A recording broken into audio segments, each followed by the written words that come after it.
Today is a celebration of the work done in our honors courses last semester in the spring. So these are interdisciplinary 6-credit team talk classes that our first year and sophomore honors students take. And they undertake really interesting and varied research in those classes. And so what you'll be hearing today is a product of that.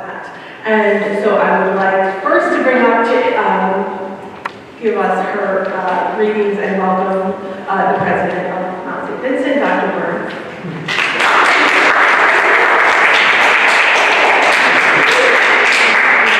It is always a pleasure, quite honestly, to see students in action showing the hard work that they've done. And so we have my early and first congratulations, because I know it takes significant effort to put together the work that you have brought us here today. I encourage you to breathe. It will go well. We are here all to support you. We all want you to succeed, so know that we are so proud of you.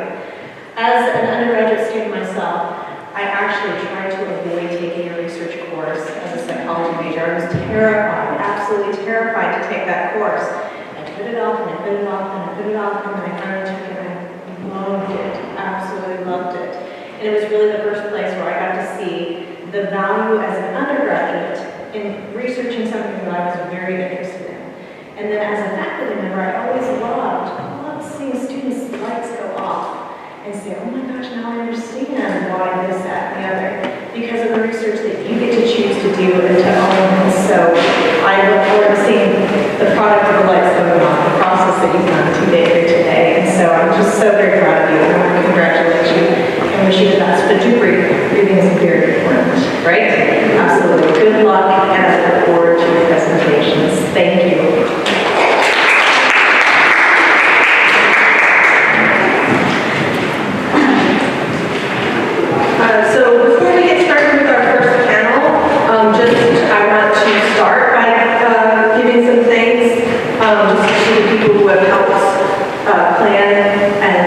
Today's program. So first of all, our two honors coordinators, Mike Oswell and Jennifer Stern, who are seniors. They help with a lot of the behind-the-scenes work on this event and various other honors program things, campus events and catering and IT. Bob Williams, who's set up the live stream, so people watching at home. The provost office was generously supplied us with refreshments, of course the faculty. And the students of our honors courses, honors is really a team effort from a lot of different people, and it's really the work that happens in the classroom that you'll get to hear today. So first I'd like to bring up Dr. Leverati, who is going to introduce our first panel from last spring's class, Enumerating arguments.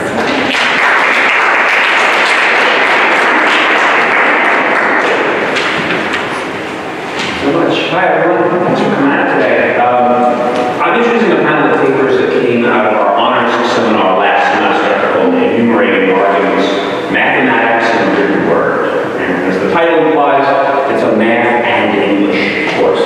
We focus on reading, interpreting, and writing documents that have substantial data or mathematical content. One thing we discussed throughout the semester is that even though data is factual, writers have a lot of options in how they frame, present, and highlight data. So in the course we'll cover essays, videos, and reports ranging a wide variety of topics, including gender discrimination, gun control, police brutality, astrology, and even athletes named Bob. Our focus in examining these texts is how authors use numbers, highlighting some numbers, concealing others, and interpreting and employing data for rhetorical purposes. We study the ways that writers presented numbers in sentences, graphs, charts, the ways they summarize data, how they make subtle choices to direct the reader's attention or emphasize certain parts of data over others. The final assignment for the semester is open-ended. Students were required to write a research paper on any topic that interested them using quantitative data. And thanks to our students, we always have a wide variety of interesting topics in the honors seminar. To two of our students will be presenting today. Ruthie's paper, entitled The Protective Role of the Female Biology in Breast Cancer, uses research from medical journals to explore how pregnancy and breastfeeding actually lower the risk of breast cancer. In order to communicate this information, she had to examine a great deal of data, parsing risk ratios and confidence intervals, selecting the most important portions, and presenting them to her.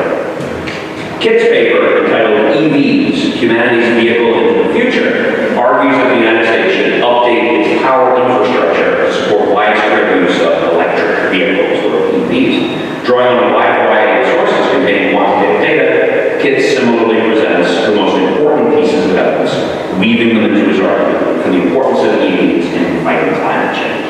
I'm looking forward to hearing his papers again. Congratulations to Ruthie, Kit, and all our presenters. Thank you.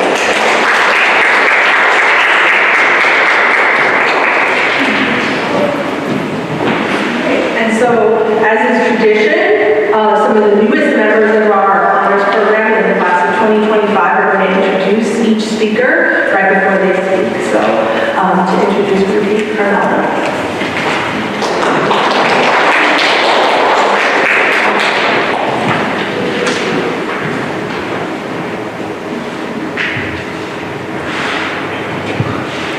Ruthie Dejano is a sophomore honors student at the College of St. Vincent, where she is majoring in nursing and minoring in healthcare management. Ruthie, who is from Queens, New York, served as an executive board member of Symposium during her freshman year, a general body member of the Student Nurses Association, also known as SNA, and is currently working as a dolphin diver for the Office of Alumni Relations and Giving. Outside of CMSB, Ruthie is a guest advocate at Target and has volunteered to work with children as a tennis instructor and religious education teacher. From her diverse experience, she has learned that there is always something new to learn for someone somewhere. Thus, Ruthie feels excited and highly honored to be able to share her research, the protective role of female biology in breast cancer, a very personal and important topic to her, with everyone today. Ruthie is extremely grateful for the trust that the Mount faculty has given to her, especially in allowing her to discover that she is more than capable of anything that she sets her mind to. She owes everything to her family, friends, and God, as they are her constant reminders to keep going. Let's give a warm welcome to Ruthie.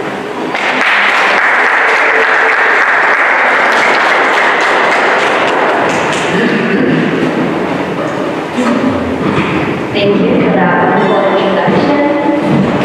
So, first of all, I'd like to thank everyone for being here today for the honors program, the Mount faculty, my professors, especially Dr. Leverati and Dr. Ruthie, who guided me through this whole process and through this wonderful opportunity. Today, I'll be discussing the protective role of female biology in breast cancer. This is the overview of my presentation today. I will first begin with an introduction. So how exactly does female biology serve as a protective role in breast cancer? Then I will discuss the reproductive factors and female cancers. Then breastfeeding and breast cancer and how it plays a role in lowering the risk of female breast cancers. And then I will be talking about mammary gland development in order to understand pregnancy's protective role. And then finally, I will be talking about ER positive, PR positive, and ER negative, PR negative breast cancer. How exactly does the female biology serve as a protective role in breast cancer? Before I can answer this question, it is important to establish and understand the general trend. During the different phases of a woman's life, the exposure to estrogens and progesterone produced in her ovaries increases her risk of being diagnosed with endometrial, ovarian, and breast cancer. Researchers have associated reproductive factors such as a woman's menstrual and ovulation cycle with an increased risk of getting these cancers. Since these cycles promote cell division, there are potential errors related by which can cripple the cell's defenses against runaway birth. Conversely, researchers have found the opposite effect of a woman's gestation cycle in her risk of being diagnosed with these cancers. They have found that pregnancy and breastfeeding actually lower the risk of being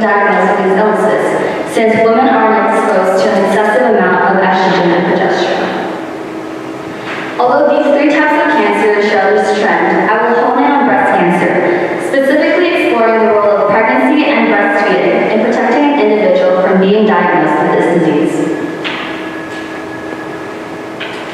Reproductive factors and female cancers. How is a woman's ovulation, menstrual, and gestation cycle connected to endometrial, ovarian, and/or breast cancer?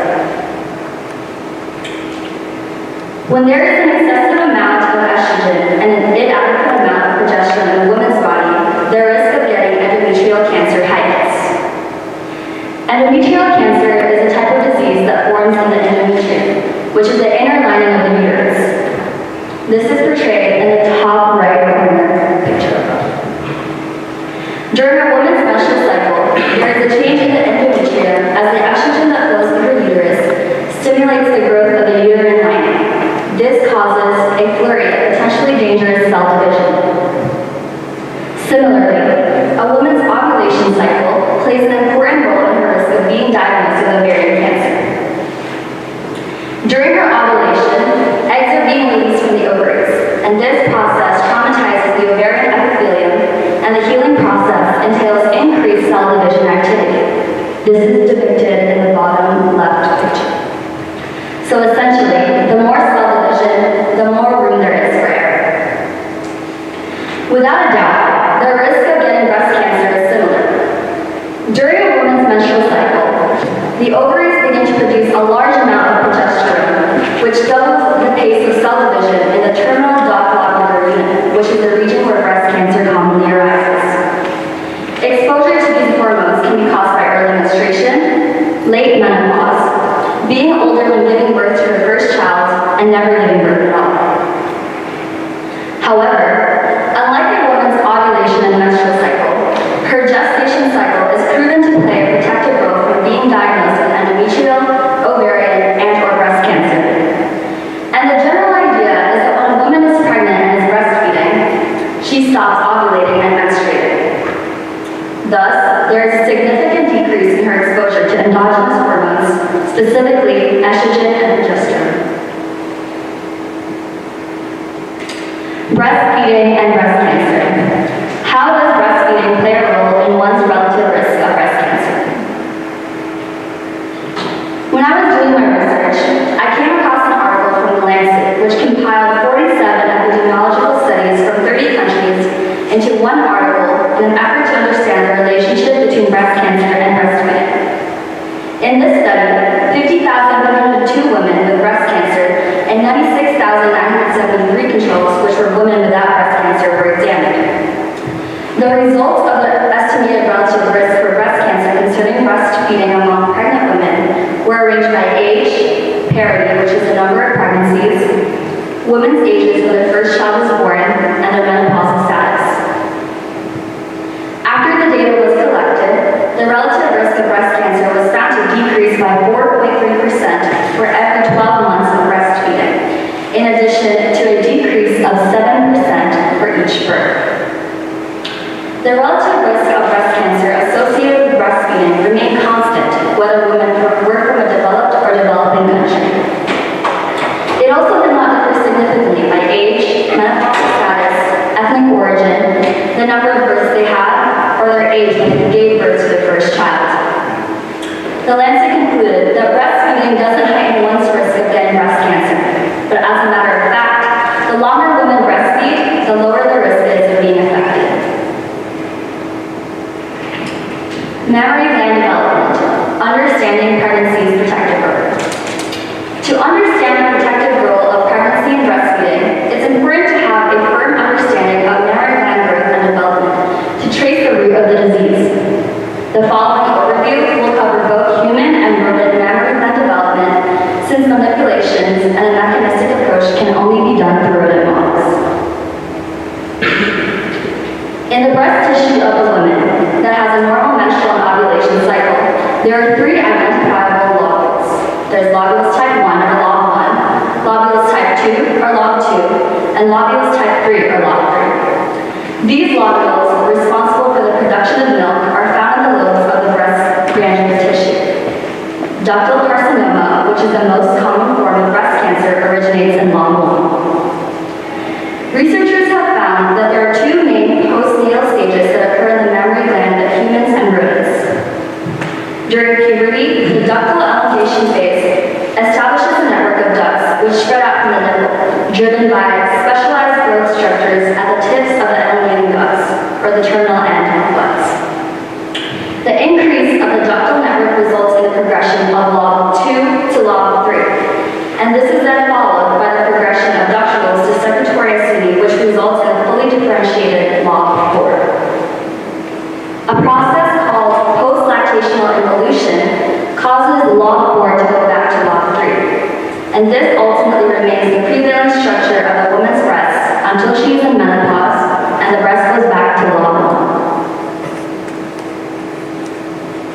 According to a study done by Ruthie in 1997, lob 1, which is found in the breast of both nulliparous or individuals that have never given birth, and parous women or individuals who have given birth, with breast cancer never went through the process of differentiation, which means that they retain a high concentration of epithelial cells that are targets for carcinogens and are therefore susceptible to undergo neoplastic transformation. These cells were called stem cells 1. On the other hand, they found that lob 1 structures in the breast of early parous postmenopausal women are composed of an epithelial cell population that is stubborn to transformation. Russell and Russell called this stem cells 2, since these cells were able to respond to the proliferation and differentiation of the stimulus of new pregnancy. In terms of early pregnancy, they also hypothesized that the differentiation has changed the genomic signature, which differentiates lob 1 of the early parous women from those of the nulliparous women by shifting the stem cells 1 to stem cells 2. Now, since the breasts of nulliparous women didn't go through a full differentiation into lob 2, lob 3, and lob 4, this means that there is still a high concentration of stem cells 1 in their mammary glands. Thus, this population is more likely to undergo a neoplastic transformation when exposed to carcinogens. This assumption links early pregnancy with a decline in breast cancer risk because this population undergoes a higher degree of differentiation in their mammary glands. ER positive, PR positive, and ER negative, PR negative breast cancer. By now it is clear that estrogen and progesterone play a significant role in a woman's mammary gland.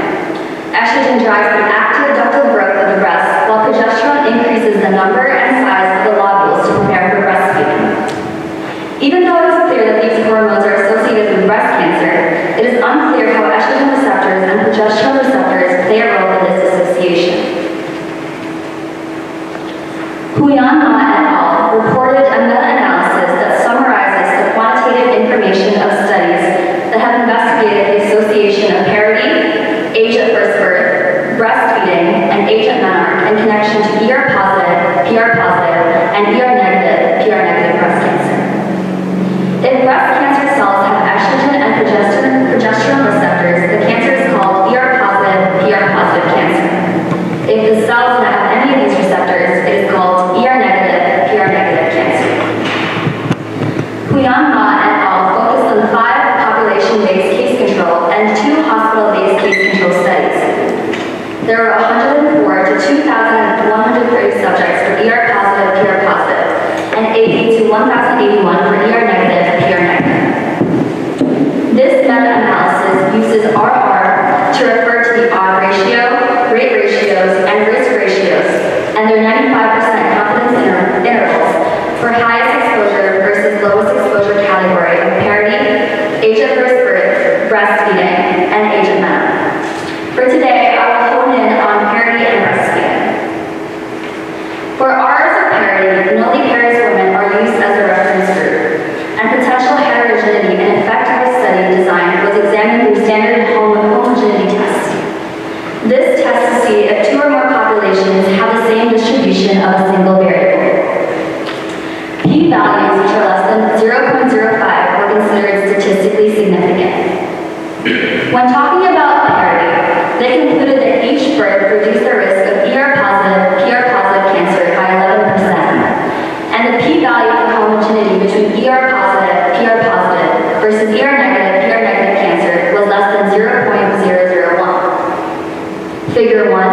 depicts the R per birth with a 95% confidence interval for each of the studies that were gathered. The vertical line that goes through all the studies represents the summary RR, which is 0.89. Since this value is relatively close to 1, this means that there is a reduced risk in Paris women per birth.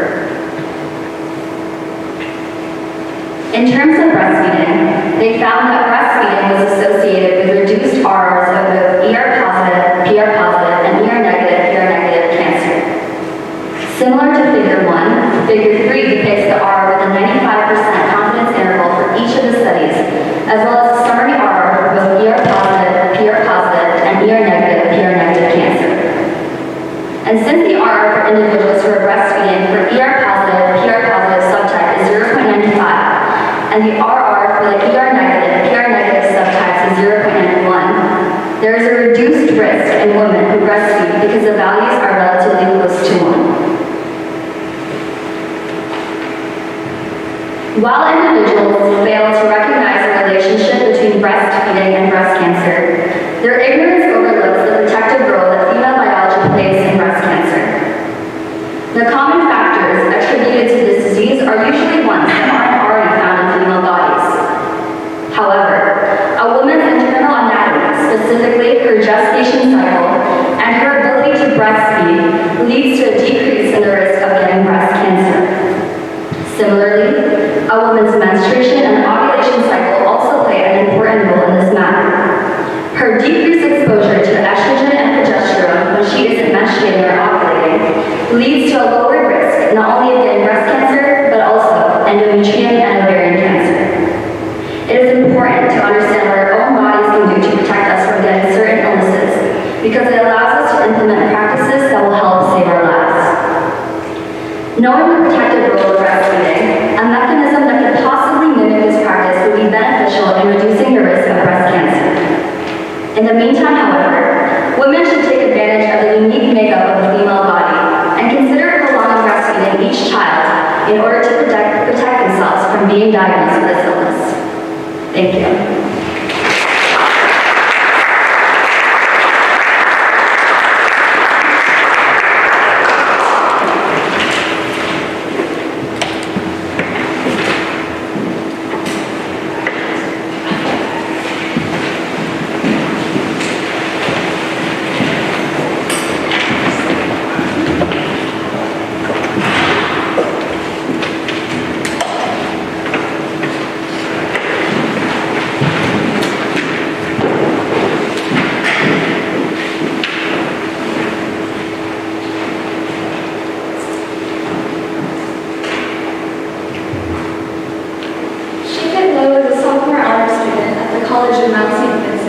majoring in business administration and concentration in finance. He is an international student coming all the way from Singapore in Southeast Asia. Shika is actively involved at CMSB as an executive board member of Campus Activities Board, Honors Club, and International Student Association, a delegate on the Model United Nations team, a general body member of the Campus Society, and the Finance and Investment Club, and a peer tutor at the Academic Research Center. In his free time, you will find Shika doing one of two things: playing video games or trading in the stock market. Shika is very honored to be given the opportunity to share his research. EVs, humanity's vehicle into the future, a topic about climate change with everyone today. He would like to express his gratitude for his family, friends, and professors for the academic support. Please give a warm welcome to him.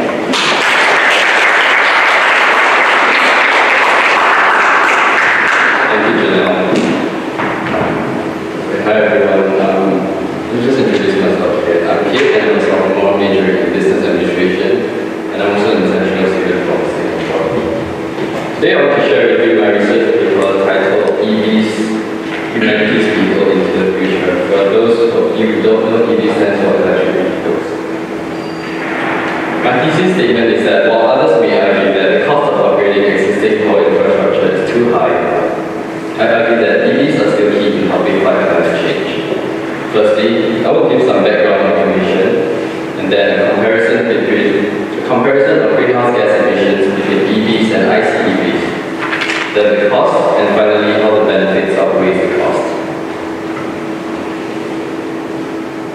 On the left is a pie chart showing greenhouse gas emissions by sector in the US, and 28% of all emissions comes from the transportation sector, and 27% comes from the electric power sector.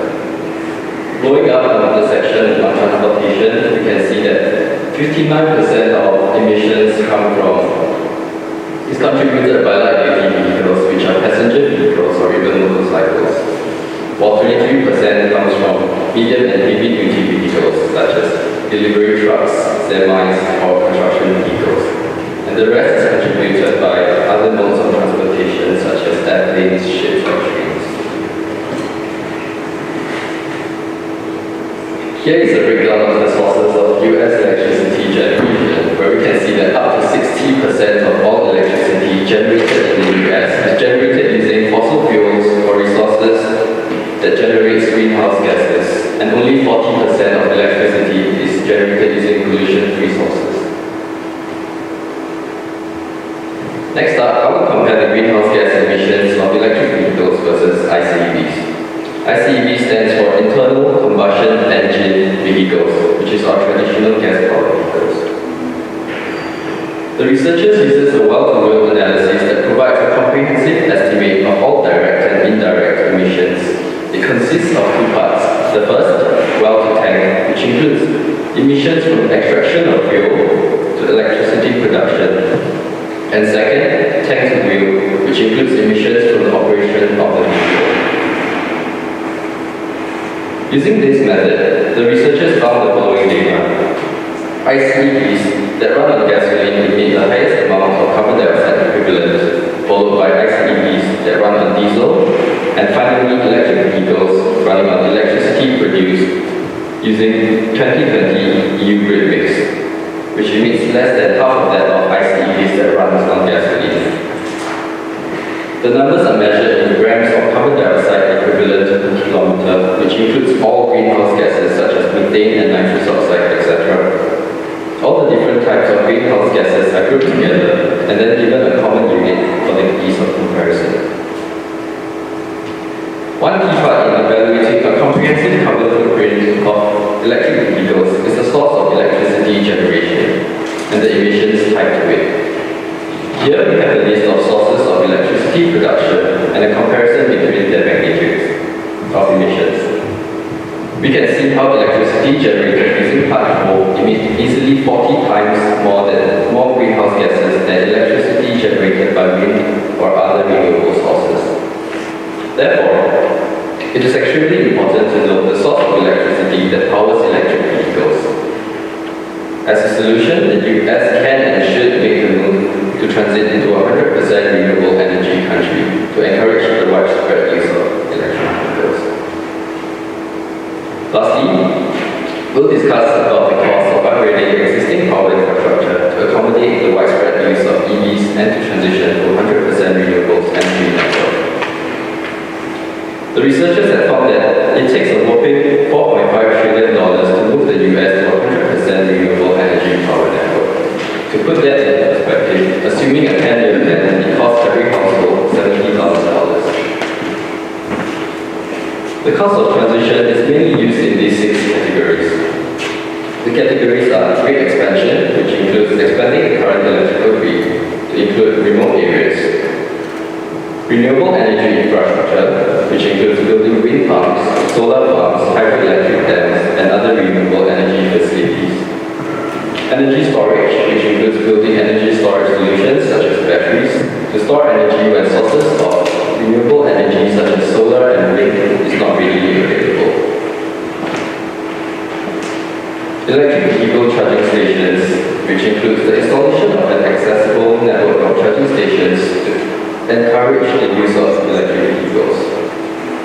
Nuclear energy, which includes operation and research and development of clean and safe nuclear energy. Distribution infrastructure, which includes the installation of high voltage power cables to reduce wastage of electricity and improve the integrity of the electrical grid. A large bulk of the cost lies in building new infrastructure to replace antiquated facilities that cannot handle the demands of new technology.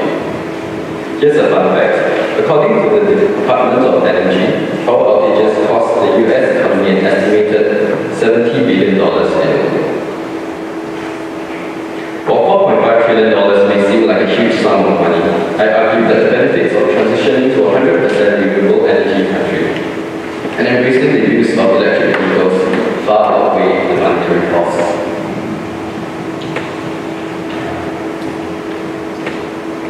The cost of $4.5 trillion is calculated based on modern technologies, but as new technology emerge, the cost may fall well below that of what is expected today. A report has shown that as compared to the gradual increase of the cost of coal, the cost of solar energy is decreasing at an exponential rate and is expected to be cheaper than coal by 2025. Transitioning to 100% renewable energy, however, also brings about social and economic benefits such as improving the quality of life by cutting electricity bills and pollution, create good paying jobs and improving the reliability of the electrical grid. In conclusion, with fossil fuels projected to be completely exhausted by 2060, I believe that the transition to 100% renewable energy country is inevitable, and it is imperative that we start now to accommodate the widespread use of electric vehicles as a step in the right direction to address climate change. Thank you.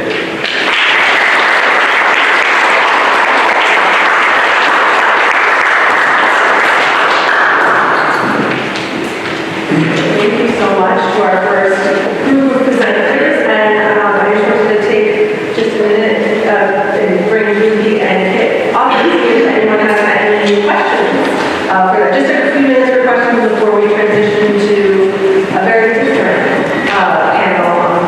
So first of all, just thank you to Ruthie and Kit.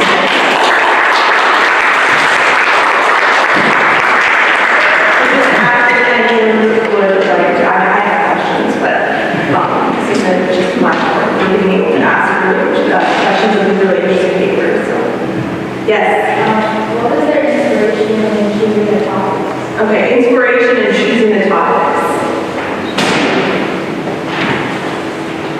Okay, so breast cancer has always been a very special and important topic to me, as both my aunt and mom were breast cancer survivors. And when last semester, when we were searching for topics to do on a research paper, I wanted to do something memorable, and I wanted this presentation or this research paper to be like a sense of a way for me to celebrate their bravery and strength for surviving such a hard battle. Yeah. Well, for me, it's because during that period of time where this research paper was due, I was actually looking into Tesla as a viable investment in the long run. So doing this research paper is helped me keep two birds in one stone, I guess.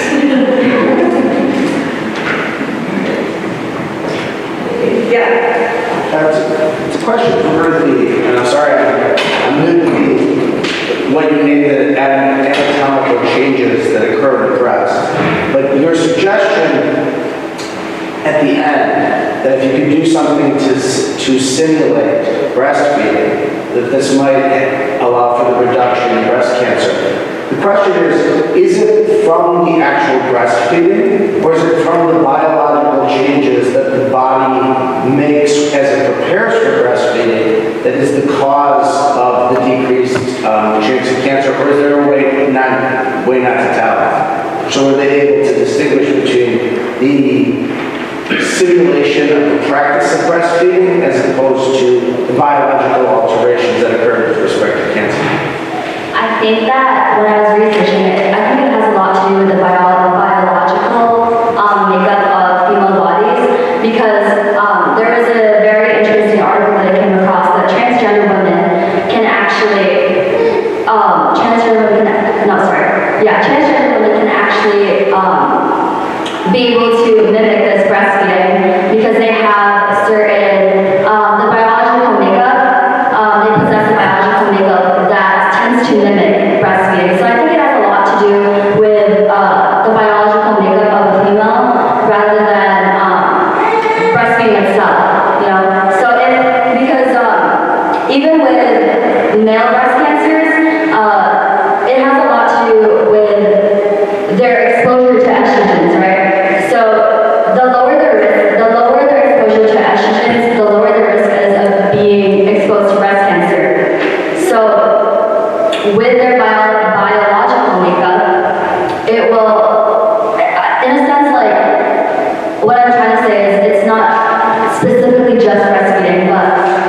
the biological makeup in breastfeeding is what leads to the decrease of it.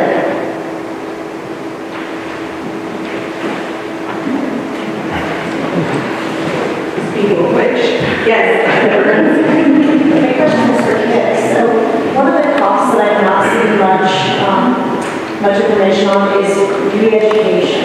So in the research that you did, was that one of the costs that's talked about in the terms of individuals who've been employed in the areas that would be less prevalent? Could we re-educate them into jobs that could be in the new way of powering these organizations or grid work and so forth? So the cost that was presented earlier did not include the cost of re-education. Right. Yeah, because the researchers that researched the cost is purely based on the technical aspects of transitioning to a renewable, 100% renewable energy product. one more question. Yeah. First of all, really good job.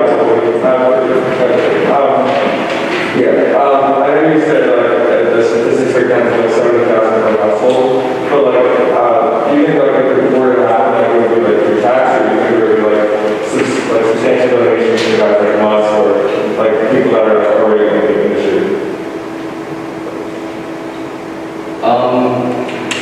Considering how we're talking about individuals, I'm pretty sure Elon Musk would contribute half of that. I think $70,000 is a lot for many people. But this is assuming a 10-year plan. We could always look at a longer time frame, 20 years, how that works. And maybe I can you had a hand right here, ready to one more question. I'm just lovely to see you feeding. So I have a question for both of you. For the breast cancer organization, my question was, when you were doing your research, did you find a difference between the ages of the mother? Did that, the ages of the woman, did that affect the outcome of what you found? And then the question for me, I'm sorry, I forgot. For the middle-aged research, my question for you was, so really different to say that it is a lot of money, $70,000 is annual we want for each couple. So obviously we won't be able to make it in 10 years, but how much do you think we could be able to explore in the American community? How long do you think it would take? Personally, I think it cannot take more than 20 years because the change is inevitable. It's better that we do it now when it's cheaper than in the future it's going to be a lot more expensive and also to also really depleted. You asked about the different ages, right? When I was researching, I mostly focused on the generalized trend, which is in terms of breastfeeding and pregnancy. I'm sure I could look more into specifically narrowing in the age, when they first gave birth, the age when they had menopause and stuff like that. I'm sure I could also hone in a general trend in that aspect. So thank you. Well, let's give one more round of applause.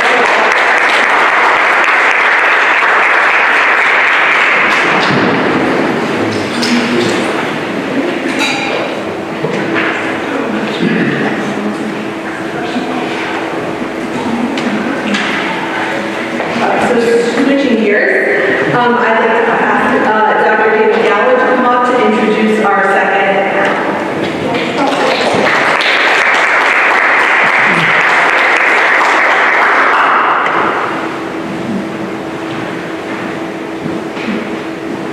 Good afternoon, everybody, and congratulations to our first presenter doing a wonderful job. And thank you, Dr. Pintos, for the invitation. As you already know, our honors program is designed to take students on adventures in integrating different fields of knowledge. And in sophomore year, we explored the 16th century as it unfolded in Europe generally, and English history in particular. No century and no course is better for history and theology to form a more perfect marriage than sophomore honors, the Tudor Reformations.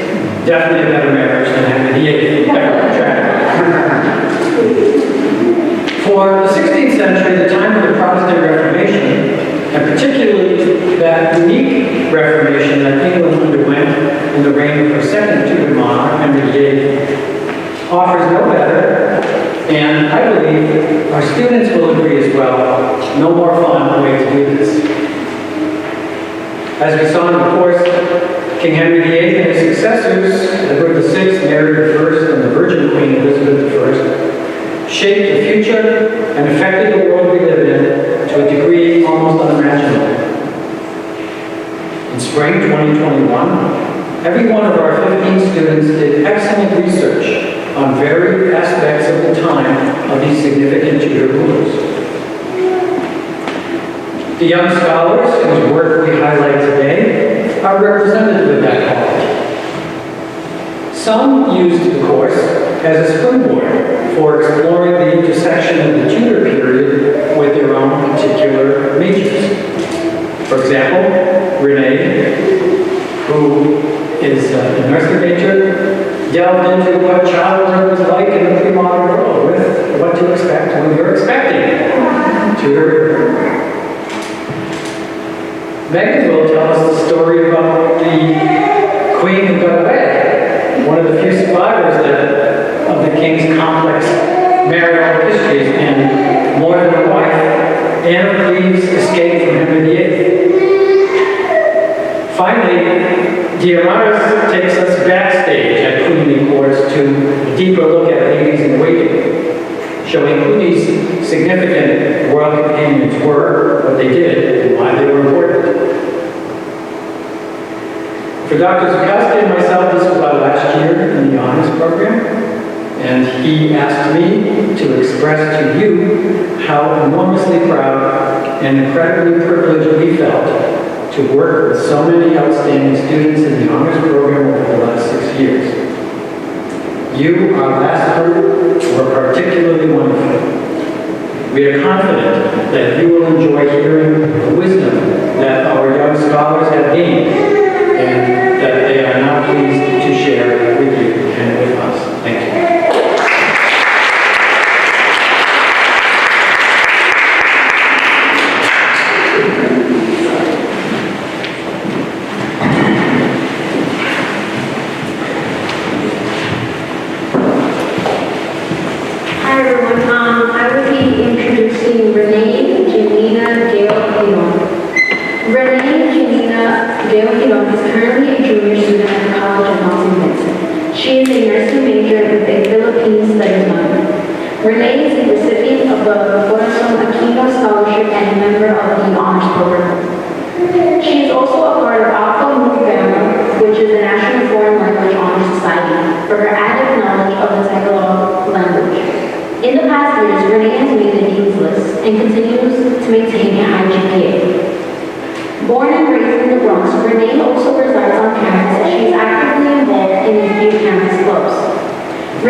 What to expect when you're expecting a Tudor era.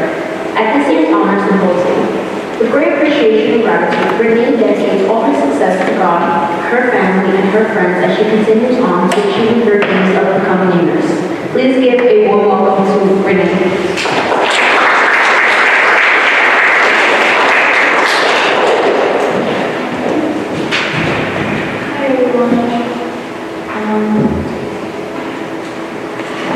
So I'm Renee, and before I begin, I just want to say a few things. Thank you for that wonderful introduction. Thank you to Dr. Gallo and Dr. Zukowski for teaching me last semester. And and also to the honors program, and everyone that prepared this event for us is the doctor teachers. So the title of my paper is What to Expect When You're Expecting the Tudor Era. And before I begin, I was just wondering, does anyone here know what was the role of women during the Tudor era? Any guess? Okay. So their main role was to provide children and support their husbands. So as seen in King Henry VIII's wives, and I mean all his wives, pregnancy and childbirth were the main priorities of the queens. Although being pregnant is often seen as a celebratory event nowadays, it certainly wasn't back then. The terrors of pregnancy and childbirth had no bias and affected women of any social class. For royal women, the idea of providing multiple children, including the male heir, was a stressful task. Similarly, the lower class women struggled with pregnancies due to the fact that they did not have adequate resources to raise a child. Since doctors also did not have much knowledge about women's reproductive health, and certain medical equipment had not yet existed, women and babies were susceptible to many risks, including death. So my thesis was, history reveals the strenuous process of pregnancy and childbirth that women experienced during the Tudor era, including certain prenatal care plans, unforeseen problems during labor, and postpartum care. As I mentioned before, little was known regarding pregnancies and childbirth back then. Apart from the minimal data or written records dating prior to the 16th century, most doctors strongly believed that the female reproductive organs, specifically the uterus and ovaries, were simply inversions of the penis and testicles of a man. Due to the differences in size and orientation between the female and male reproductive organs, some considered the female organs to be less of importance. In addition to this, the full inspection of the female body remained taboo. Back then, many of them were very religious and Catholic, so looking to the female body or inspecting it was considered to be a sin, and there weren't any drawings of them in medical textbooks. It wasn't until 1513 when the German physician and apothecary Dejano had published the first obstetric textbook that focused on the female reproductive system, and that was called The Rose and Garden, which is the book you can see on your left. And that was later revised to The Birth of Mankind, otherwise named The Woman's Book, in 1540, which is the book on the right. And this book, The Birth of Mankind, actually became the principal source of practicing midwives.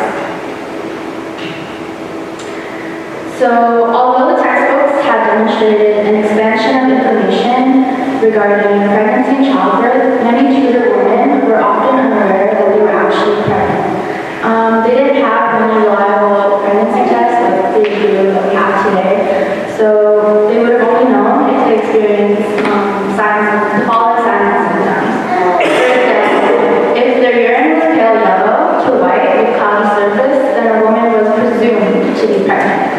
Another sign, of course, would be if she missed her menstrual cycle or menstrual period, then that would have given her an inclination that she was with child. Yet, it wouldn't have been further confirmed until around 5 months into the pregnancy when she felt flutters of movement. So based on that, you can see like almost half of the duration of the pregnancy had already passed, and a woman may not even know that she's pregnant. This stage is called the pregnant stage. So once a woman finds out that she's pregnant, she does not only take care of her own health, she has to take care of her baby's health. And this idea is demonstrated through diet plans and also particular foods that were eaten by the mother-to-be. To ensure that she's receiving the essential nutrients, she would undergo a diet a month before labor. So the main goal of this diet was to loosen a woman's belly from constipation. So she ate certain foods such as apples that was fried with like sugar, and this plant called Caja fistula. In general, apples are known to be a laxative and high in fiber for constipation, people with constipation. And similarly, Caja fistula, which is a flower from the golden shower tree, had the power to increase bowel movement. The idea was that when she goes into labor, she'd be able to push the baby out, and it's easier process for her. Aside from eating particular foods and going on her diet,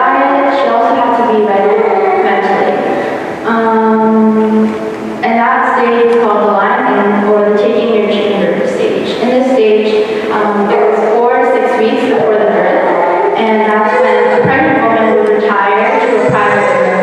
That room was usually dark, and she would be alone there, and it kind of mimicked the way a womb would look like.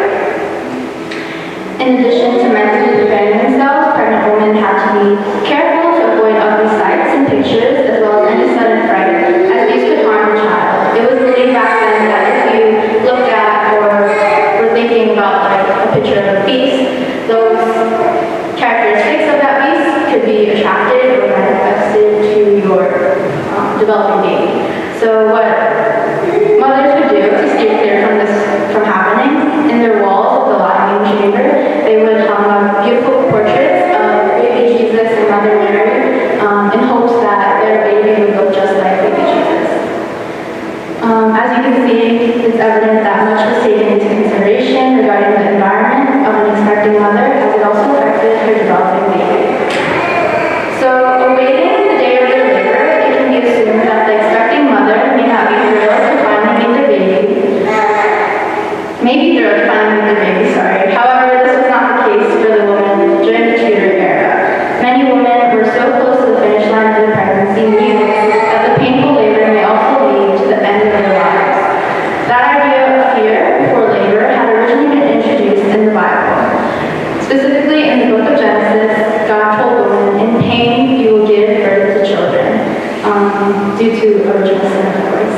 And with that religious aspect relating to labor, many women refused to take any painkillers and believed that they needed to live through the pain during childbirth. Apart from this religious belief, terrifying stories and experiences were passed down about pregnancy and childbirth, and women were mentally in pain with the idea of childbirth, even before the physical pain of labor. As a result of this natural fear of labor, many women had begun to prepare their own wills along with the preparation of the delivery of the baby. Despite that fear, the actual day itself is still in a way highly anticipated since it's recognized as a social event. The mother-to-be was surrounded by all her female friends, family members, and most importantly, her midwife. As a whole, these women were called God's siblings because they were in charge of assisting the mother as she was giving birth. Everyone at the room of delivery was tasked with different roles, but the main person who had the most responsibility, of course, was the midwife. Midwives use several methods or ways in terms of getting the baby out of the uterus. For example, they had this thing called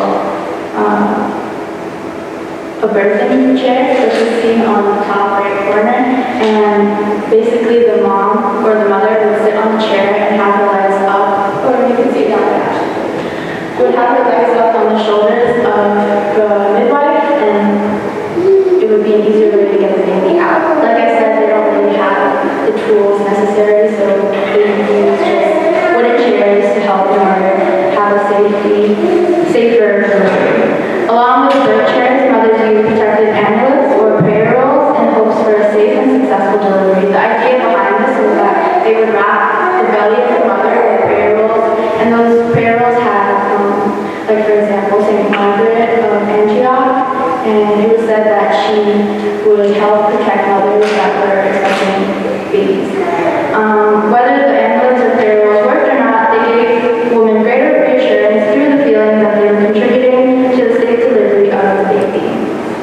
So if a mother is actually blessed to have a successful birth, she would enter the upsitting stage. Similar to the stage of labor, the mother was surrounded by her family and her female friends to accompany her in the chamber. During this stage, the mother was confined to the bed for 3 days. Since the process of labor itself was strenuous and difficult, mothers were completely tired out after giving birth. It was advised that they would remain in their chamber to fully heal and regain their strength for the outside world. After a week of being confined, mothers would complete the whole process of pregnancy and childbirth with a churching ceremony. In the ceremony, she would just basically give thanks to God, and if it's a queen, hope for another baby, just to say, as it's their goal to provide multiple children to the royal family and the king. In addition to praying in church, some mothers went out on pilgrimages after giving birth, and in these pilgrimages,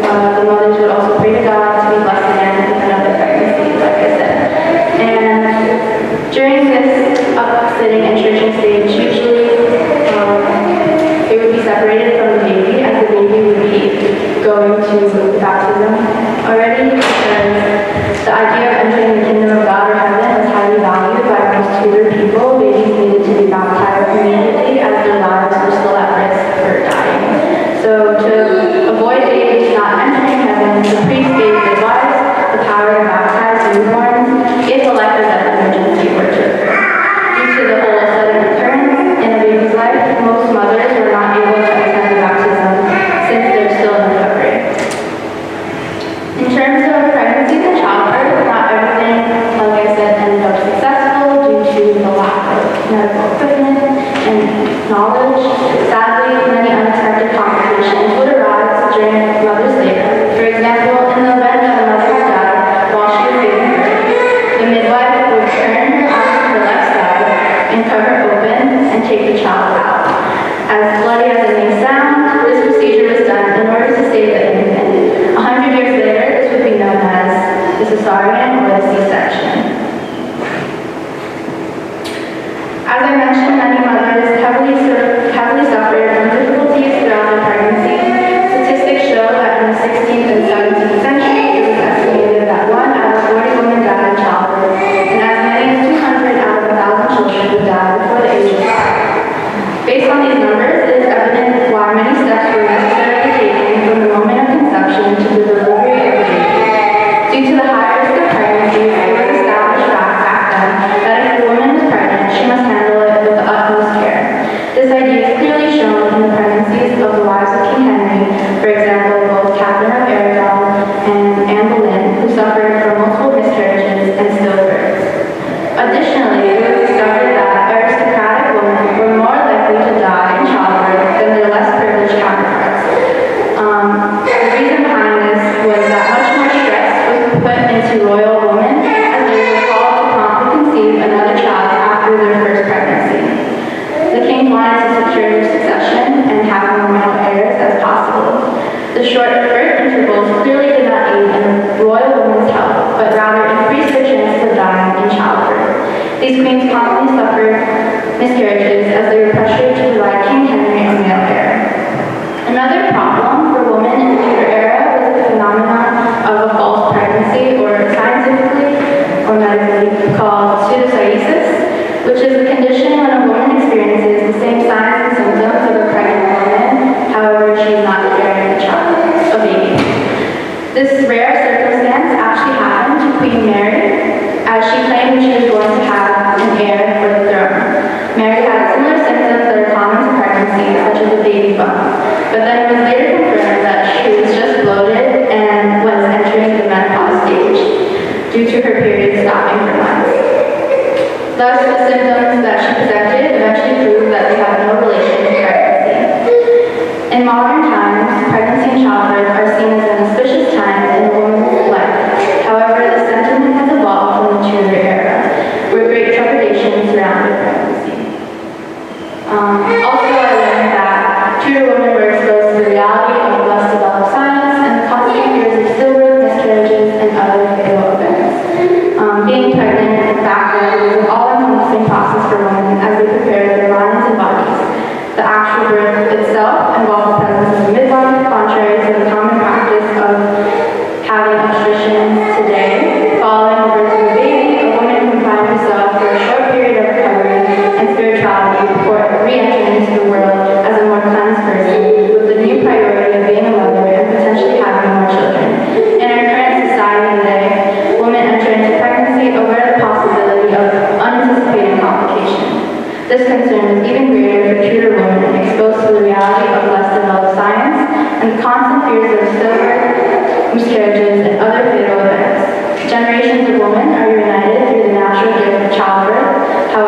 especially when we bring a lens of humanity while learning about the experiences of past lives.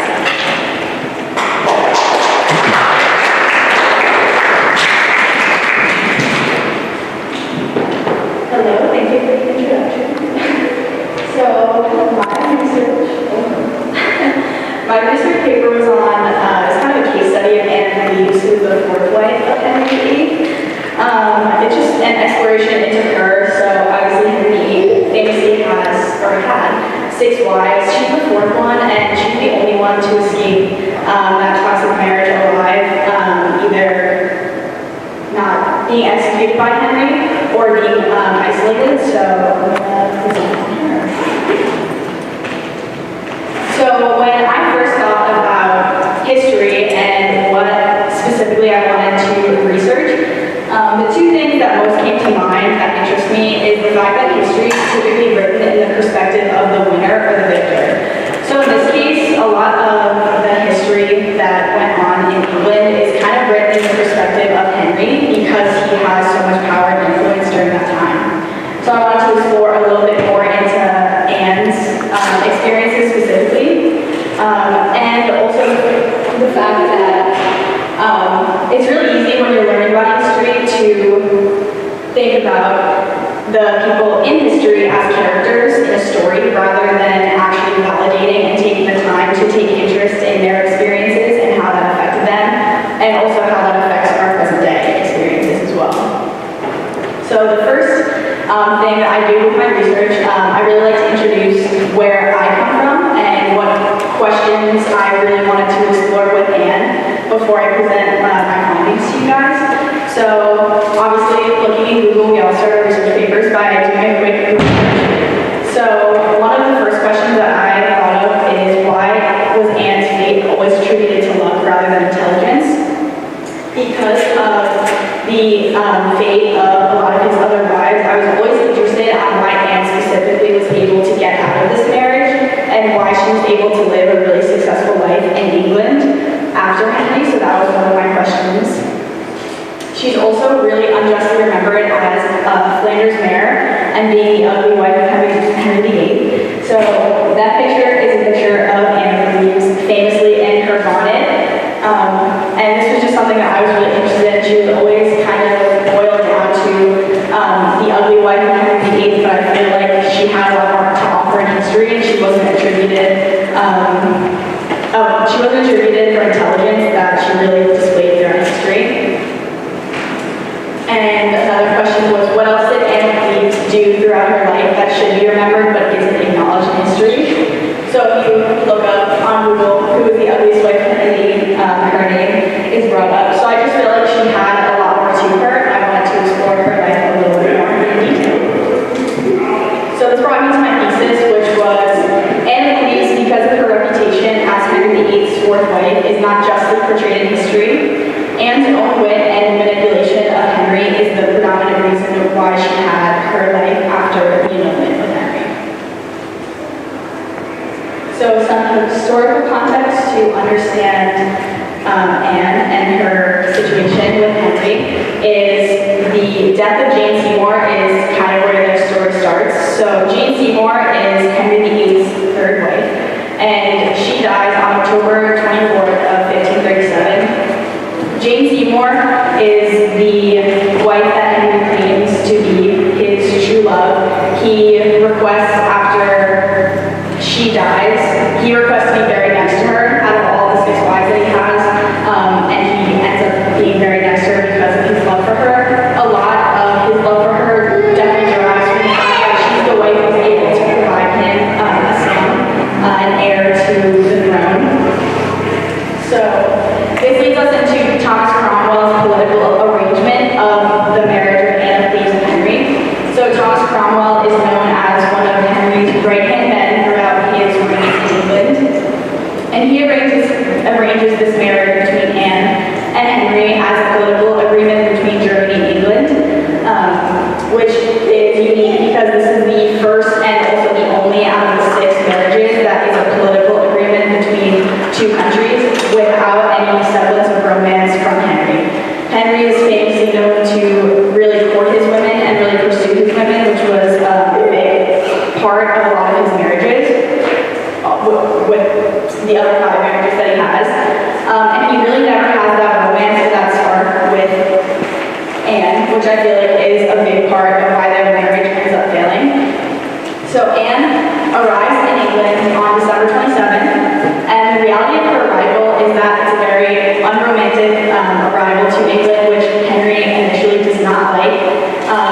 does not start for a good marriage between the two. There's an old wives' tale that if you disguise yourself and you meet the love of your life, you're supposed to recognize them even though they're in disguise.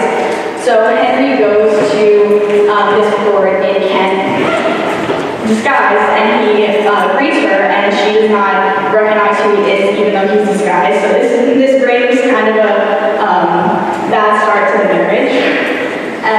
So they get married very shortly after she arrives in England.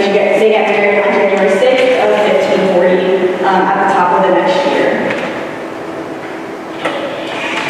So, yes, this is one of the most important factors of Anne's story, as I mentioned at the beginning, that she is just really known to be the ugliest wife of Henry VIII, and I really wanted to discover by what standards was that being portrayed.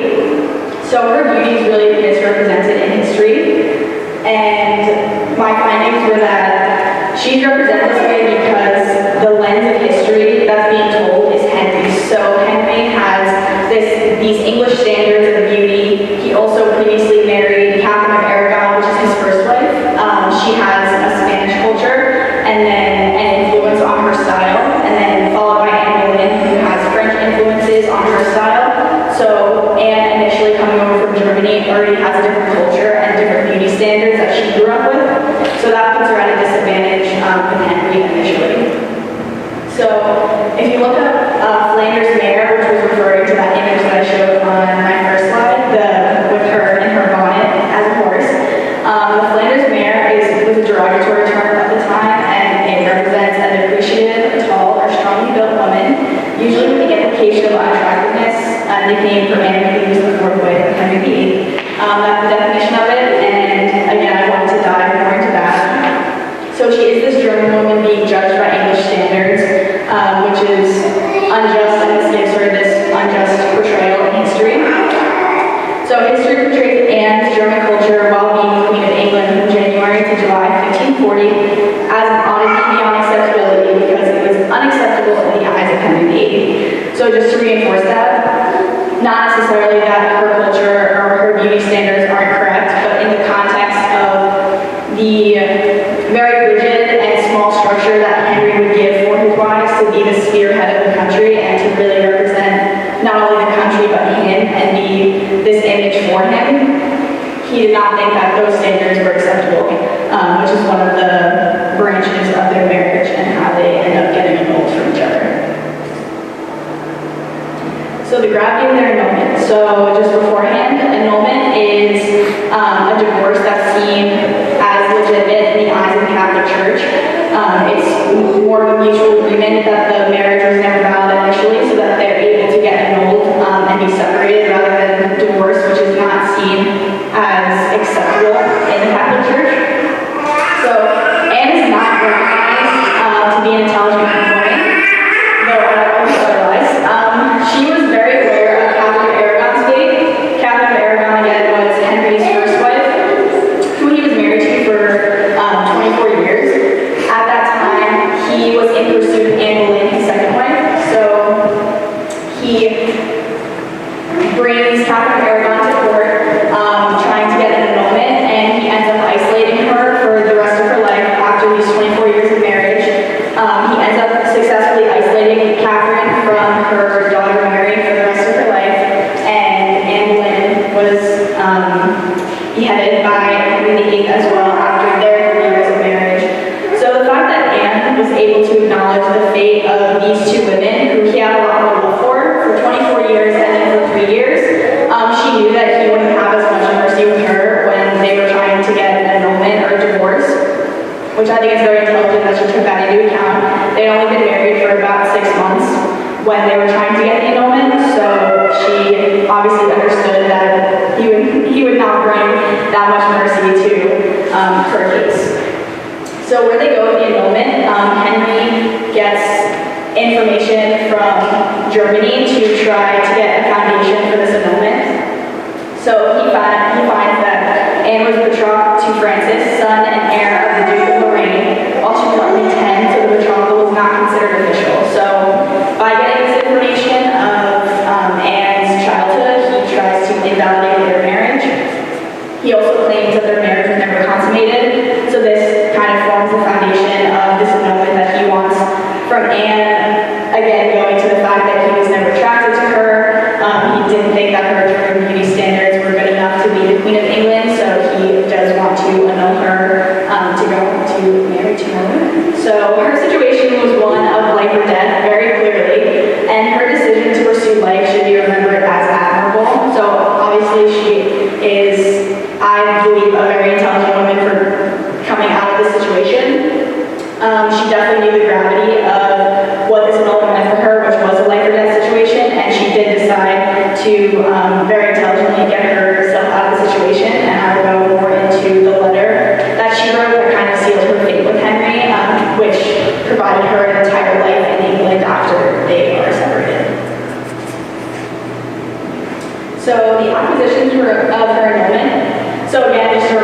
was isolated from her child for the rest of her life. Anne Boleyn was beheaded, and Jane Seymour, his third wife, died of natural causes. So again, she takes that into consideration. Anne is able to preserve her life, and Henry ends up providing her resources to live a very happy life in England in a time with very slim opportunities for women. She's also provided 4,000 euros a year and the title of the fourth lady in the kingdom. So not only has she provided monetary assets, she's also provided the manor of Budgingley in England, the manor of Richmond, and Hever Castle, which is actually Anne Boleyn's childhood home. But she's given all of that. She's also given the title of the fourth lady in the kingdom, meaning, so there's obviously the current queen, and then it would be Mary, Catherine of Aragon's daughter, it would be Elizabeth, and then it would be Anne of Cleves, should all those three women pass while they're in power. So just comparing the fate of the first three wives to her, the fact that she's given these three huge resources, the title, the money, and all of these like real estates, it just shows the difference of how she was able to get her way out of the annulment and acquire all these things compared to the other women in his past. So more historical context. Henry VIII and Anne's annulment. Obviously, a lot of people could argue that she could just return back to Germany. In reality, she can't return. She didn't have the option to return back to Germany, as this annulment and this end of the marriage was seen as shameful. So she actually ends up not seeing her family for the rest of her life. She remains in England, but has a very successful rest of her life, especially for a woman who, again, isn't provided a lot of opportunities at this time period. Also, just to reinforce the fact that their annulment was very appreciated by Henry. There's a letter that Henry writes to her and calls her our dear sister, and he just praises her for her kind of total submission to him in the letter of the annulment, but this is actually what leads her to get her life in England, rather than the fighting and the isolation and the execution that he provides his former wives. He graciously invites her to stay in the royal family throughout her time in England. She goes on to take care of and be a big part of the royal family. She takes care of the royal children, Mary and Elizabeth, famously later on in life. So just that invitation to their family is something that's really different as well, something that is really fascinating to me. She also lives independently in England from 1540 to 1557, so she has 17 years on her own, independently, with all these resources, all these monetary gains as well, and lives a happy life alongside Henry as a dear friend of the royal family. She ends up dying in England on July 16th, 1557, again after all these successful years on her own. So this is the document, the response to the annulment. So this is the letter that Anne writes to Henry in full submission to him because of the acknowledgement of the fate of the other wives. So this is really the document that solidified her fate, and this is something that was really interesting to dive into. I won't read the whole thing, obviously, I won't bore you with all of it, but this is a very strategic document for her survival. When you first glance at it, you can really think of it as kind of weak, a full submission to Henry, but again, it was such a strategic thing because to believe that she could outpower or outsmart the King of England at the time was unfortunately not a realistic thing or a goal for her, so she knew that she had to kind of play into him and what he wanted out of the annulment, which was a clean break from the marriage so that he could go on to pursue two more women throughout his life. So throughout this annulment, she addresses him as Majesty 6 times, Highness 4 times, and also uses the word most 7 times, which is a word that represents kind of an absolute belief to whatever word you apply it to. And this emphasizes her loyalty to Henry after the annulment. So throughout writing this, she really understands that she has to play into his power and his love for power and how he wants to control the situation of this annulment by playing into this power that he so loved way more than he ever loved Anne of Cleves herself. She also goes on to write, "It will be determined that the pretended matrimony between us is void and none of effect, whereby I neither can nor will repute myself for your grace's wife, considering this sentence whereunto I stand." This is also probably the most important part of the document. When I read this, I was like, I really got a good document here. This is something that I can really dive into. This, compared to Catherine of Aragon's annulment process, is very, very pivotal in understanding Anne of Cleves' process and her kind of thought behind how she can handle this annulment. Anne of Cleves very clearly states in this annulment document that she cannot and will never claim to be Henry's true wife, and she would not claim or hold on to the title of the Queen of England. Whereas Catherine of Aragon, his first wife, his wife of 24 years, until the day she died,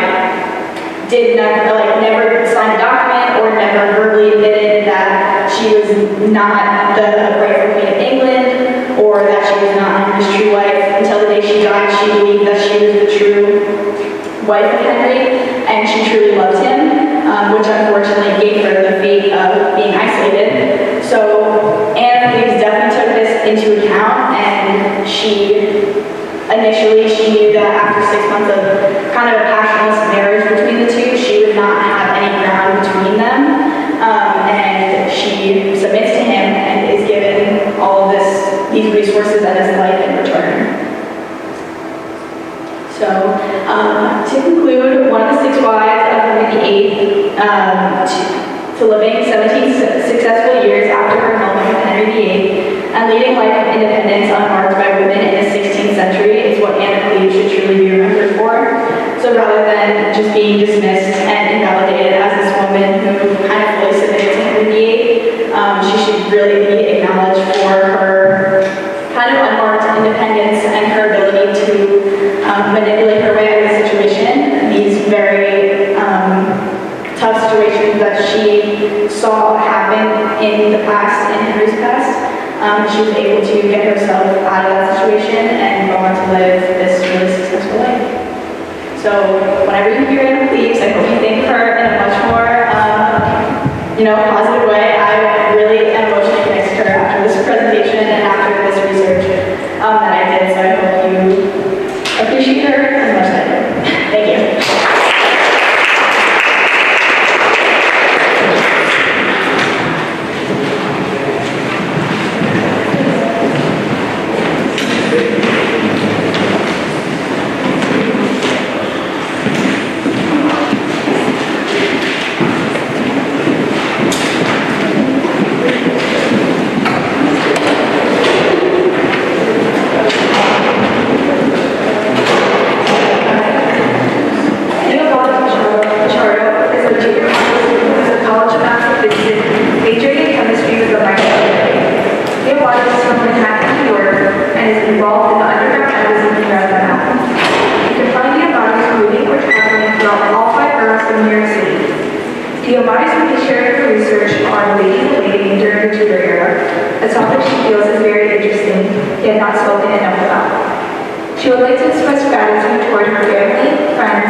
Recommended by her cousin, and Cat Ashley, the lady in waiting to the Queen of the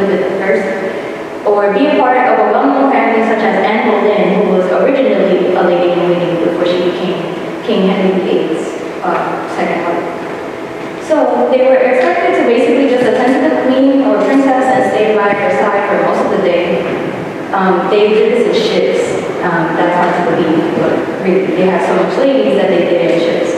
They often held special titles such as maid of honor, which we still use that title today for weddings. And the maid of honor is basically the queen and princess's best friend, which that meaning still holds true today. Some of these ladies were able to become advisors to the queen. So, really to just dive into the daily life, though most of what I could find is just they helped put on the clothes and the makeup, which we know was a lot, and raise the queen's children, which was probably also a lot. Unfortunately, in King Henry VIII's time, they were also used as his mistresses. That's very unfortunate, but it could also be true for other royal men, other kings, but we did not focus on that in class. So most of King Henry VIII's wives were ladies in waiting. In fact, 4 out of the 6 were ladies in waiting, which is terrible in my opinion. They were also expected to be well respected and basically well disciplined in either their studies or their mannerisms. So some queens have unique rules for their ladies. Jane Seymour, as Megan talked about, was King Henry VIII's 3rd wife. A lot of historians kind of depicted her as a really humble lady. That was Henry's favorite wife. But she had the most vain rule, and she expected her ladies to have an extremely long train added to practically all of their dresses. Imagine Princess Kate's wedding train, probably a little bit longer, that all the ladies had to wear. I think that's ridiculous, but hey. Catherine of Aragon was a devout Catholic, and so she had her ladies listen to her read faithful words and passages daily, and they were also not expected to basically be conceited or selfish. Anne Boleyn is a controversial woman in general, and you would think she was a very selfish, very just conceited woman, but her rules were actually, I guess, the most humble out of all of the queens. And she had her ladies carry a book of prayers and songs because she was a devout Protestant. And she also had her ladies sew garments for the poor and give them out, which that was probably one of the most unexpected things I've read in my research. So, like I said, 4 of the 6 wives of Henry VIII were ladies in waiting, so I'm going to focus on Anne Boleyn, being that she was the 2nd wife, and she was the lady in waiting to Catherine of Aragon, which was the 1st wife of Henry VIII. So one of Anne Boleyn's first experiences in being a lady in waiting is to Margaret of Austria, and she secured this position due to her father's position in King Henry VIII's court. And securing this was seen as a great achievement just because Margaret's court was the most advanced court in Europe.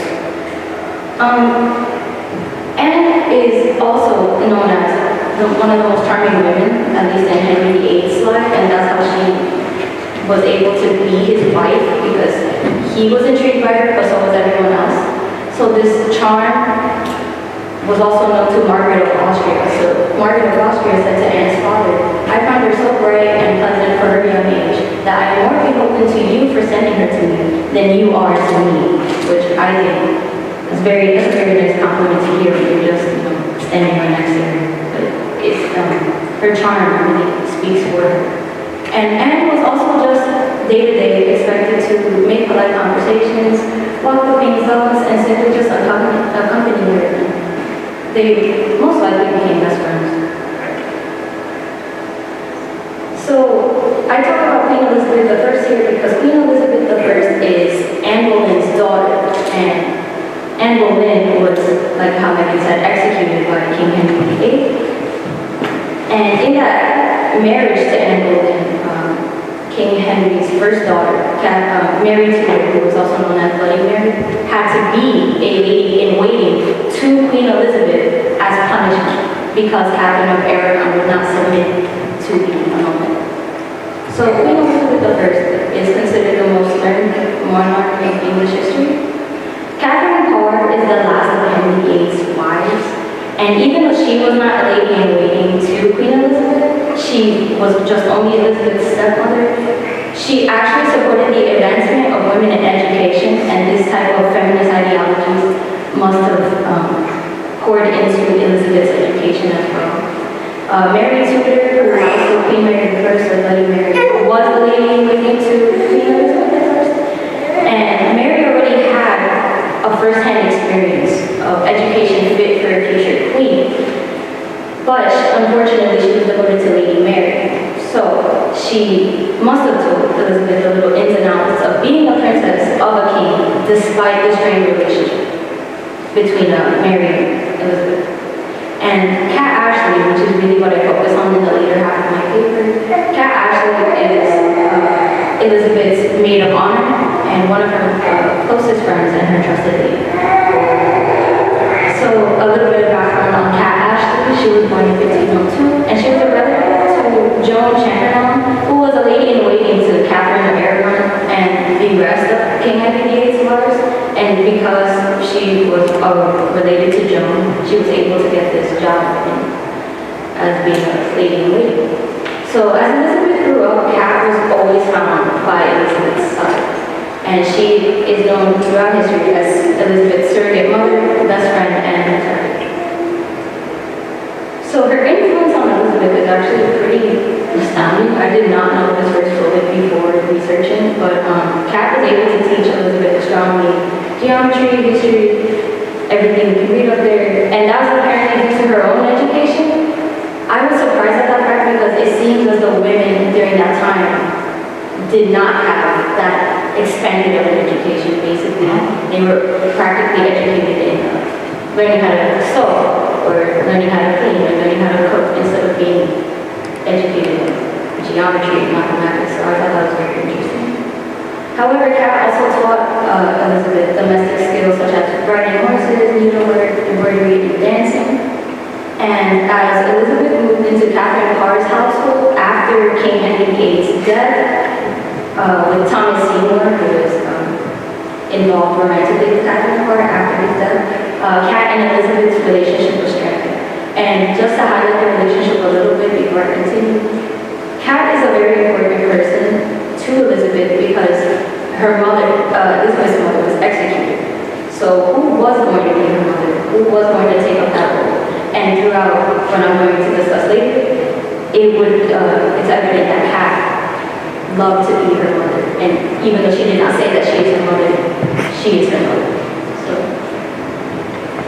there was a scandal with Thomas Seymour and Queen Elizabeth when Queen Elizabeth was very young, probably around 15. Even though Thomas Seymour was involved romantically with Catherine Parr, he also loved Elizabeth's youth and was just enchanted by her. So unfortunately, he acted inappropriately with her and most likely harassed her and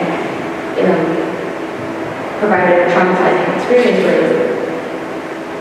In that trauma, in that development with Thomas as he always behaved inappropriately, Cat, as a lady in waiting who was just standing by her, she could have just had the choice to just stand on a wall, let this man harass Elizabeth, and just keep her down and stay shut. However, she chose to always fight back against Thomas, even though she could possibly lose her job, possibly be executed, just because she's a woman standing up to a man in higher power. She heard the risks and decided to ignore them, and she told me several times, go away for shame, which is probably an understatement, what she really said. During Thomas Seymour, and as Catherine Parr found out about the inappropriate relationship between Thomas and Elizabeth, there was investigations into Thomas Seymour's and Elizabeth's relationship due to the fact that there were also rumors spreading that Elizabeth could be possibly pregnant with Thomas's child. This is a controversy solely because Queen Elizabeth I is also known as the Virgin Queen of England. So there were obviously rumors. She never had a child.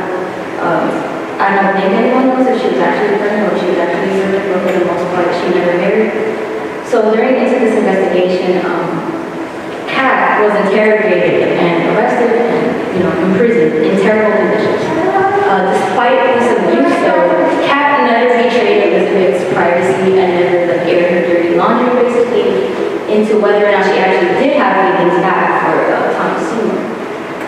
But unfortunately, due to a colleague's confession, probably one of Thomas's men, Kat was then forced to confess the truth of whatever went on, even though she really did not want to. Now, this confession really could have deterred Elizabeth's trust in Kat, and she really could have found another governess, because she could have just said, well, she betrayed me again, and I'm the future Queen of England, so I should just cut my losses now. Who was she to me?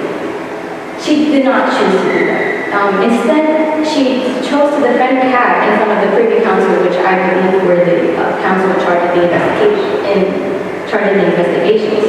And she defended her and said she had been with me a long time, and many years, and had taken great labor and pain in bringing me up in learning and honor. Being that Elizabeth was the future Queen of England, she really could have been conceited and really could have just said, don't kill me, and leave it at that. But she made it a deliberate point to say that this woman has been with me since the beginning, more than my own mother, because she was unfortunately executed. And she is my mother, and she would never, ever betray me like that. And the reason why I wrote so much about this in my second half of the paper was because, like I said in the beginning, we just take up ladies and ladies of just being servants, just being poor, having no strong involvement in these lives of royalty. However, people like Kat Ashley and other women who are probably not as spoken about, they are the true mothers, the true pillars of strength behind these royalty. And if it wasn't for her, maybe we would not have a Virgin Queen of England. Maybe we would have a second Bloody Mary. It could have been Bloody Elizabeth without Kat. So I just feel like people like her are the reason why I chose to write about this.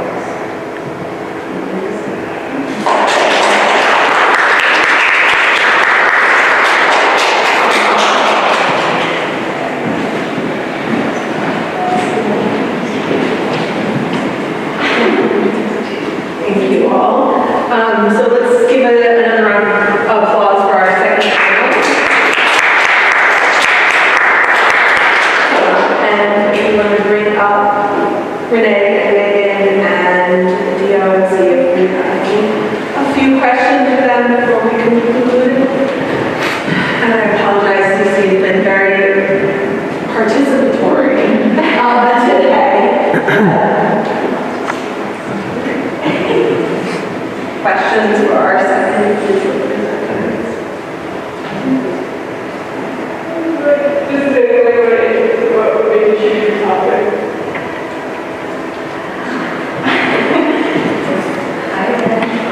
I chose my topic just like I was saying before. I chose it because no one ever talks about the people behind the scenes. Who's putting on that queen's clothing? It's not her. So it's really, that's kind of the reason that we put me to this paper. And I was just really intrigued by the little facts that I found. So that's what inspired me to write.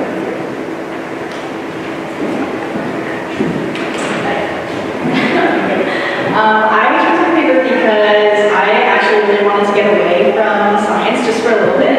I'm very passionate about the nursing career, but I was really craving just like a history class and just something that was different, kind of a different discipline. And again, I'm fascinated by history, and I hadn't taken a history class since high school. And just kind of being caught up in history when you're reading it, almost reading it like a story, but then it's not a novel, and you just want to explore and really validate these people's experiences. So that's why I wanted to dive more into Anne, and just also really fascinated me that she was the one that was really different. And yeah, so that's why I explored her. As a nursing major, I found the topic of pregnancy and childbirth very interesting. Actually, my aunt in the Philippines, she's an OB/GYN, so it's always been inspiring to look up to her. And doing this project, I learned more about childbirth and pregnancies in the past, so that was interesting too. Other question, burning questions? If I could just ask a question to kind of conclude things, this occurred to me when I was listening to your paper, and I think it strikes me as all of them. I think one of the great things about this class is that there's so much that's relevant to today, as well as, really we made these connections. So I wonder if each of you could just say something briefly about your work and how you see it connecting, but then like what the limit is, like where the difference is, right? So how there's obviously always connections between the past and the present, but there's also like the past is also another thing, right?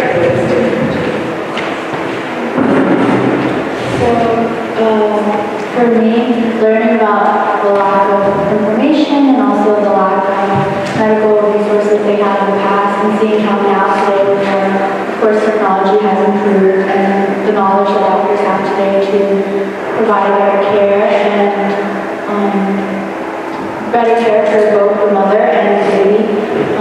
You can see the real difference. And also, like, now we have ultrasound, so we can really take care of the mother from the very beginning as compared to back then. They, like I said, they won't know until 5 months in when they start feeling something moving in their stomach and then realize it's actually a real baby. But now with the weekly checkups and everything, we're able to take better care of the mother and the baby. And I realize in all our presentations, it's all about mainly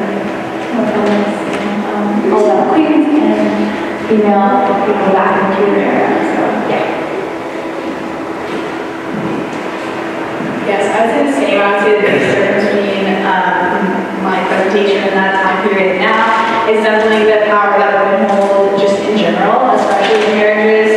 Seeing that difference obviously is very empowering. She really had not a lot of options, but she was able to make the best out of a really great situation, especially seeing the fate of the other wives.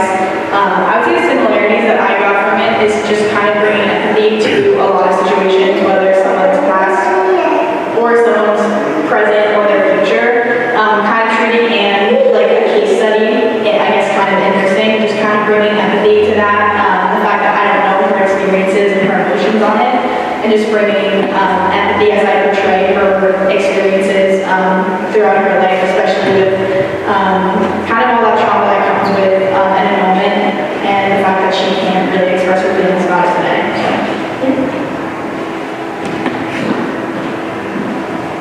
So one of the similarities that I see, I guess the development of cliques, because I guess among poor people, they barely talk to each other because, you know, your family's situation is more prominent to you, I guess, during those times. But royal women, at least, were the standard for women to look up to.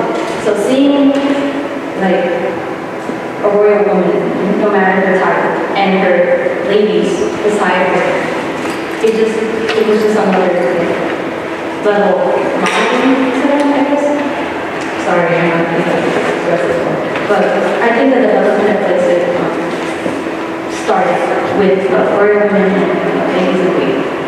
What I feel is, I guess also similar, is that there's always going to be servants that are stronger than their parents in anyone's life. It's just always going to happen no matter your type, no matter your gender, no matter who you are, no matter your age.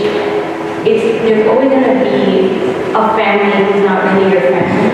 And a lot of the times, they are the people that are helping you put on your clothes in the morning, or people who just call you to see how you're doing. And I feel like that's a similarity.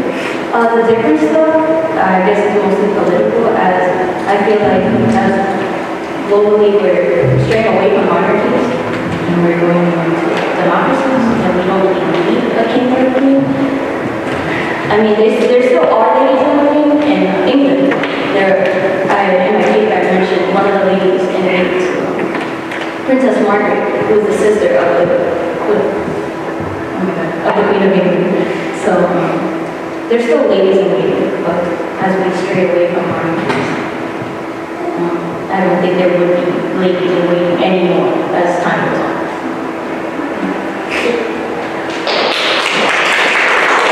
Well, thank you to everybody. This has been a really great, I think, lineup of papers on a very diverse range of topics. And so I hope that you all take some cookies with you. And thank you all so much for all your excellent work and your attention.